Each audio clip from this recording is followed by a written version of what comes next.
Good afternoon, Ava Acres. Welcome on VH Berries. Thank you. I'm so happy to be here. I am extremely grateful because the calling of tomorrow's beam in your work is marking a flavor of renewed radiance. How are you doing today? I love that. I'm great. I'm very excited to talk with you and be on your podcast. I've watched a couple of your episodes and I love it. It's a great podcast. Absolutely, Ava Acres, and I am happy as well because you are crossing unpaved path without permission, tracing fresh lines of paint at each edge of the road, as they were initially no direction and no right way. Yes, that's awesome. Yes, that sums it up perfectly.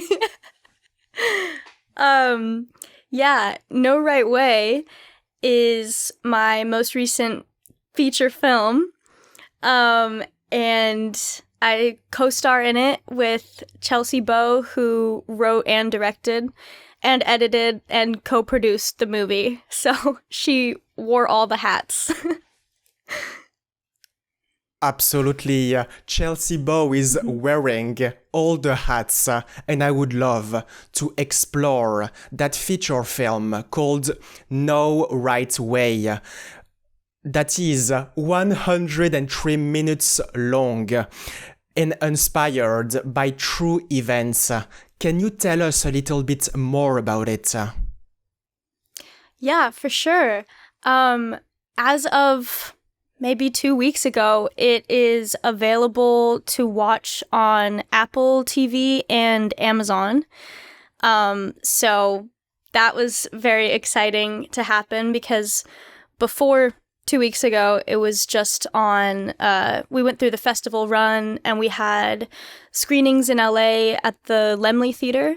But now anyone can watch it from home. And the story follows my character. Her name's Georgie. She's a 13-year-old girl, and she gets taken from her mom by Child Protective Services. And she has to go live with her older half-sister, who Chelsea Bow plays. And so it's a sister story, and it's they have a bit of a rivalry in the beginning, and it's really fun to see how they push each other's buttons as sisters do, but then they also come back to each other, and it's a lot of love and a lot of heart. This is Ava Acres, and a lot of heart into that storyline. And this is a piece of art exploring the complexity of sisterhood, with lines mirroring the three concepts of healing, family, and second chances. Yes, exactly. There's a lot of great messages in No Right Way. It's, Chelsea says this better in her, when she talks about her movie, but I've heard her say, that it's about helping people in the way that they need the help, not in the way that you think you should help them or in the ways that you think they should live their lives. So supporting your family or your friends, loved ones, in the ways that they need that support, even if you don't agree or if you think that there's a better way, and then learning that there's no right way to live your life. Yeah. Absolutely, Ava Acres. And this feature films opens with a cover of the song This Town by Frank Sinatra. And right after that, we have a charming opening line from your character. And she's saying, Good morning, fourth face. Have you had breakfast yet?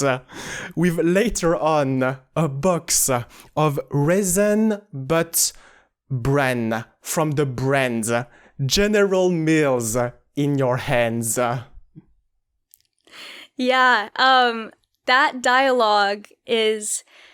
So, one thing about the movie that is super special and exciting is that Chelsea had written a script outline. So, all of the story beats were written.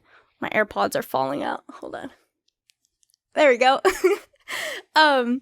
All of the story beats were written already, and she had specific dialogue already written in traditional script form. But the movie's improvised. So we knew what the conversation would start, how it would start and end, and we knew, what points we needed to hit, but then everything else we got to improvise as our characters. So some of the things that I say as Georgie to my little brother and messing with him in a playful way, calling him a fart face, is that a lot of that was improvised.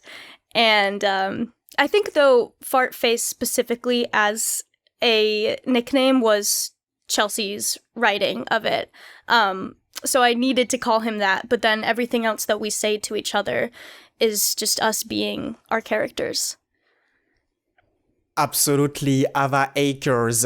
That fourth face line is elevating this entire feature film, and you're playing a loud, tough, and devotee of freedom in Las Vegas, who is forced to go live with her older half-sister called Harper in Los Angeles. Can you tell us a little bit more about that character, Georgie, and how you would describe her? Ooh, yeah. She is very outspoken. She's a great friend, very loyal fighter for the people she loves. And yeah, she's very inspirational to me in a lot of ways, because I usually, especially at the time that we were filming, I guess I wasn't as comfortable with taking up space. And Georgie, even in her physicality, she's very bold and unabashed, and she's just herself. And I love her for that. And she's loud, yeah, and she's brave and funny and crass and says whatever's on the top of her mind without filtering her thoughts, which has its faults as well, for sure. And you see that in the movie. It can bite her. But yeah, she's just a very free-spirited, strong person. So I learned a lot from playing somebody like that, because yeah, usually I'm more quiet, I guess, and I think it was empowering to have to be unafraid and take up so much space in a room and kind of command a conversation in a way that I don't do in my personal life. You were unafraid, Ava Acres, and furthermore, you were also working with a team that shines through their sharpness and effort severity, starting with the legendary shirtless character called Kai, that you also call Stinky, played by Jack Butler, as well as working with director Chelsea Bow, co-founder of the full services, award-winning, ethos-driven production company called Paxeros. Can you tell us a little bit more about the process of preparation, both collectively and individually? Yeah, I'd love to. Yeah, well, first of all, Jack is phenomenal. He did so well with the improv. I was so impressed. He's great and he's adorable. He was awesome to work with. When we shot the movie, I think he was only 6 years old. I could be wrong, but he was 6 or 7, and I couldn't believe the talent that he has already. And he has not stopped filming and doing amazing things with his career. So I can't wait to see what he does. He's awesome. And Chelsea, of course, is just incredible. And there's so much. I'll definitely get into working with her as well. But to answer your question about the process of preparation individually and together, my process started for my own character when I got the audition notice. I was so in love with the movie and the premise and that it's inspired by true events and improvised, and it was just so exciting to see a project like this. And so I immediately started writing in my character's perspective, or what I figured would be her perspective, because of course I didn't really know the character yet when I was just auditioning for it. But I came up with a bunch of stuff that resonated, and I wore clothes that I think that she would have worn in the movie just to audition for it. And I even told Chelsea when I was auditioning for her on Zoom, I was like, I love this movie. And even if you don't hire me, I'm gonna watch this movie. And I love what you're doing here and the message that you're telling to audiences. So I was just always a fan from the beginning. But yeah, during filming, I went a little bit method with my character, especially because of the improvisational aspect. I didn't want to return to myself fully at the end of the day, because I felt like it would be too hard to go from me into Georgie for 12 hours and then sleep and then go back and forth. So I walked like her, I talked like her, because she's 13, so I had to remind myself of the lingo of a cool 13-year-old. I was like, gosh, what are 13-year-olds? They're so much cooler than I was at 13. But so yeah, and I wore her style of clothing, and I just kind of lived like that during filming, which was, yeah, I think that was my preparation, so that when I got to set, I was already in her body, in her form of speech, and I was just ready to go.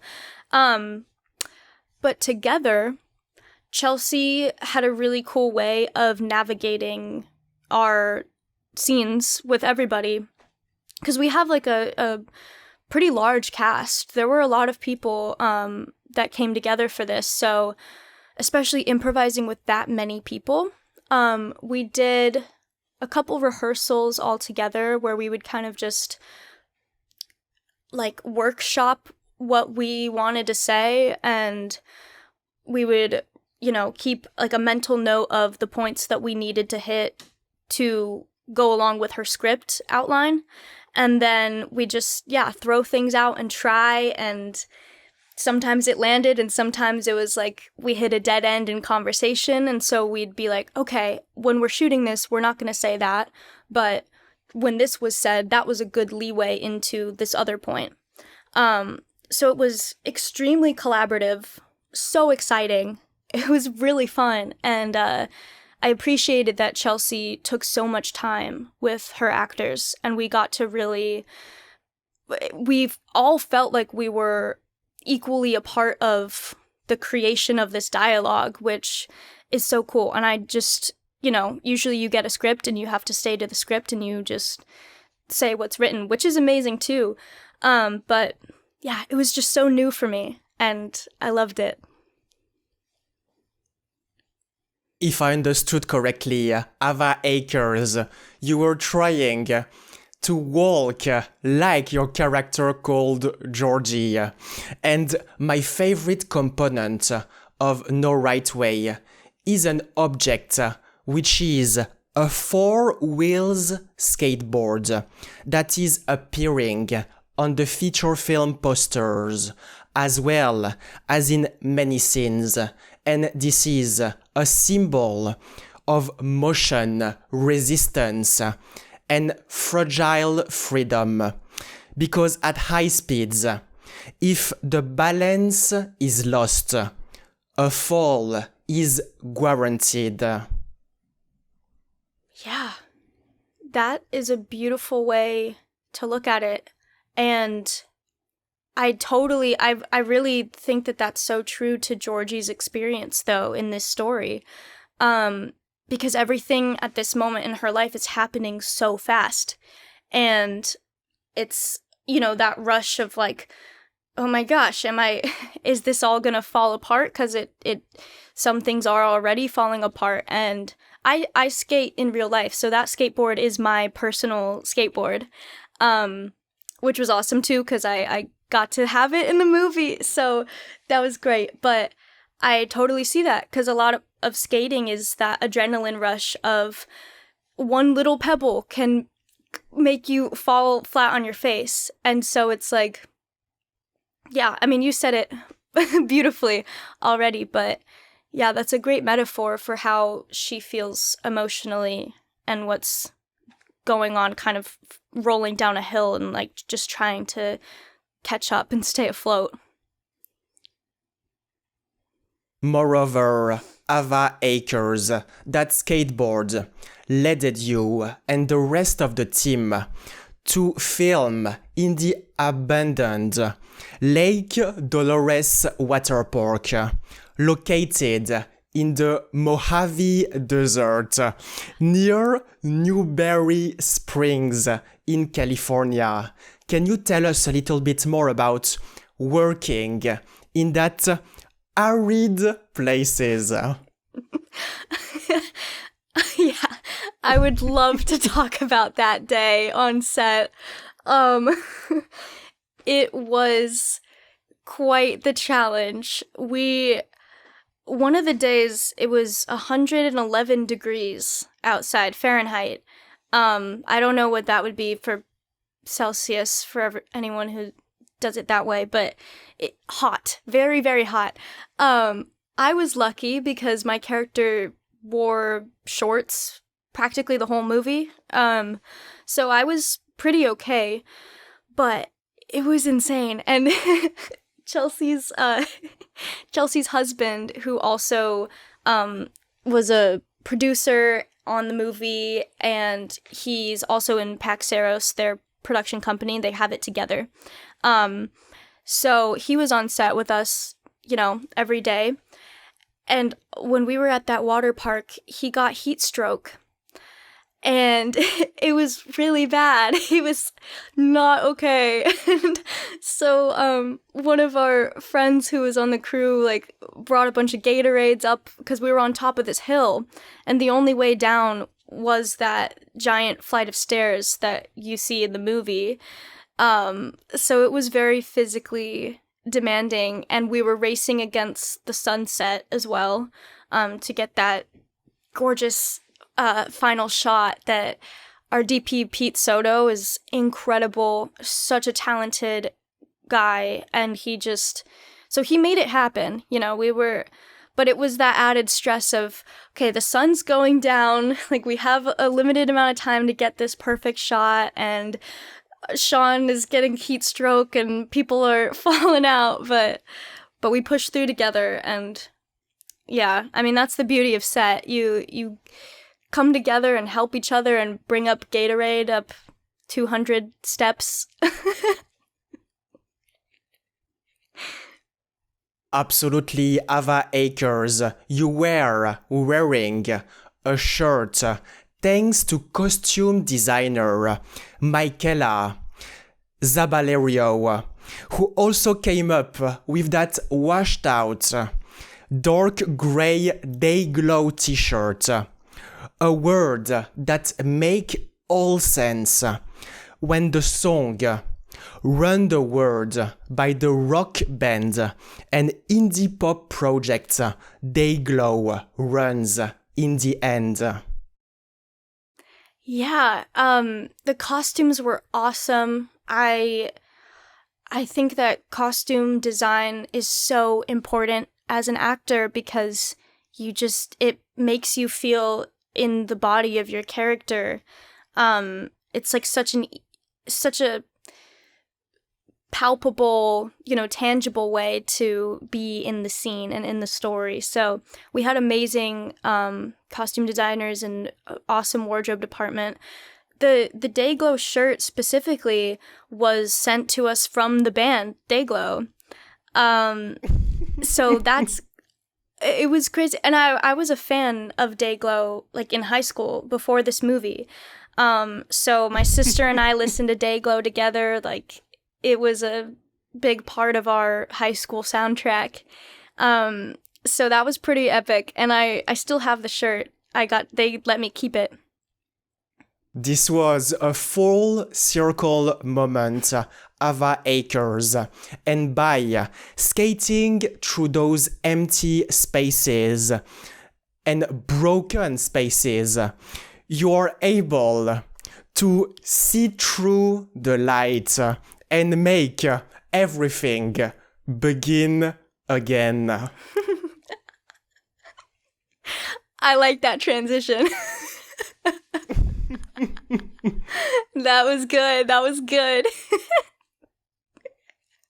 Absolutely, Ava Acres, I would love to discuss about those two very recent music video that you did in collaboration with Matt Farron. Can you tell us a little bit more about it? Yes. That was my first time directing a music video. So I have been accustomed and I grew up doing narrative storytelling with dialogue. And so when I was directing that, I mean, it's a given when you're doing a music video, it's going to be all visually driven. But at a certain point when I was going to start making my shot list for it, I was like, oh, wait, there's no dialogue scenes. Like there's not a traditional 2-shot and then you get the reverse coverage of their response. It's like, no, I have to be more of a creative and think in a visual sense. So that was a fun challenge. It was very exciting to not have to think about the dialogue coverage and the words. And I also screenwrite, so I'm a very wordy person. I like good dialogue and I like conversation, so we had none of that. But yeah, it was awesome. It was a very cool experience, and I think I would definitely do it again. I want to explore different styles, because this video is very gritty, horror, intense and scare. We had some scary, fun visuals and blood, and so that was cool as is. But yeah, the music video world is so huge and versatile, and you really can do anything. So yeah, it was exciting. If I understood correctly, Ava Acres, the musical space, is as huge as the Mojave Desert. And on one side, we have the See-Through song, which is a prom night special with very romantic lyrics. And on the other side, we have Begin Again at the complete opposite, as it is a music video with a zombie, a cabin, and a love story narrated in 4 minutes and 4 seconds. Yes, two very contrasting genres of video.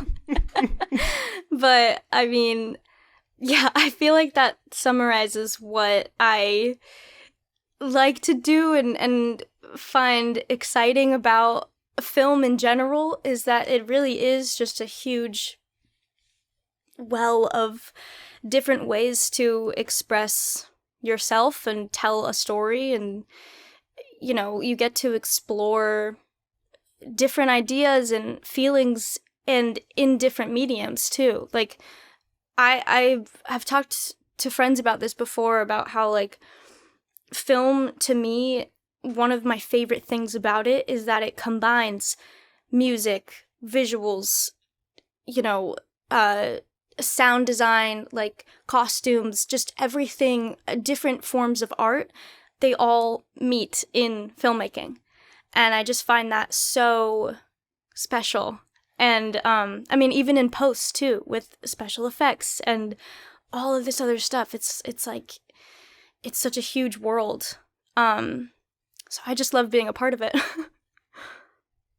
Absolutely, Ava Acres. And I feel that this is even more special because you were working with Matt Farron, a talented actor, writer, director, singer-songwriter, and also former VIP tour guide at the Universal Studios Hollywood family-friendly theme park. Yes, again, another person wearing multiple hats.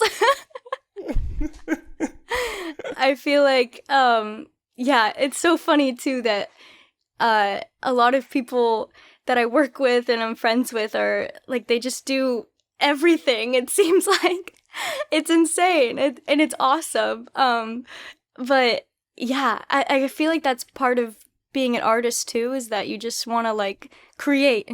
And so you can, you make songs, you sing, you play instruments, you give tours at like a really cool place with behind the scenes, like movie, I don't know how you, behind the scenes movie, it's not rides, but like experiences, so it's like, it goes into every part of filmmaking basically. But yeah, I love working with people that wear multiple hats, I guess. As a matter of fact, Ava Acres, if I one day need to visit again the Hollywood theme park, I would immediately call Matt Farron. And the happy relationship that we see depicted in the see-through music video could also be compared to the healthy relationship that you have with a software called Final Draft for the pilot of your upcoming television comedy. Can you tell us a little bit more about that project in the making? That's awesome. Yes. Yes, my very lovely relationship with Final Draft began when I was 10.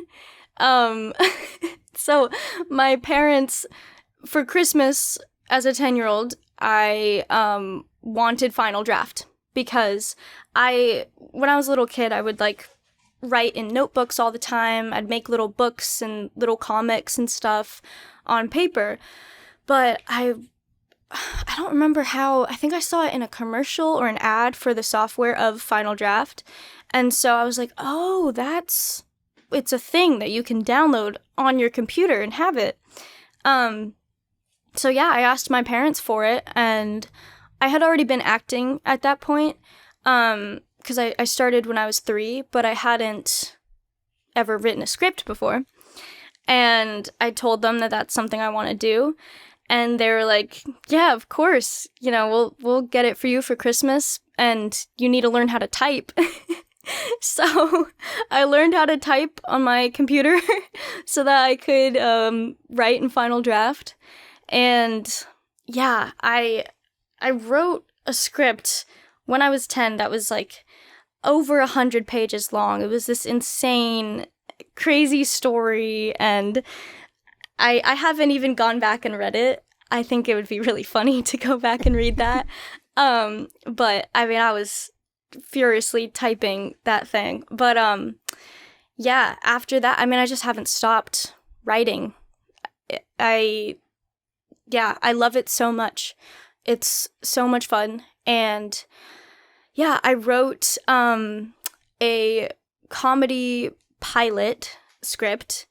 So that's the most recent thing that I've written. And yeah, so I've written short films as well.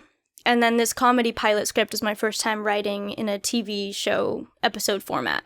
So I learned a lot through that, even just like about formatting and acts and line breaks and stuff. Like it's different than movies. But yeah, I love screenwriting. You love screenwriting, Ava Acres, and if I understood correctly, at age 10, you asked your parents if you could get for Christmas the screenwriting software called at that time Final Draft 9, which was the latest version available in 2015, and you wrote a script which turned to be 119 pages. Why not making it 120 pages? I think it just I stopped there. I must have ran out of steam. I don't know. It should have been, 90 pages, I feel like. It was an insane story. So much happens from what I remember about it, but I will find this and I'll update you on how it really went once I read it back.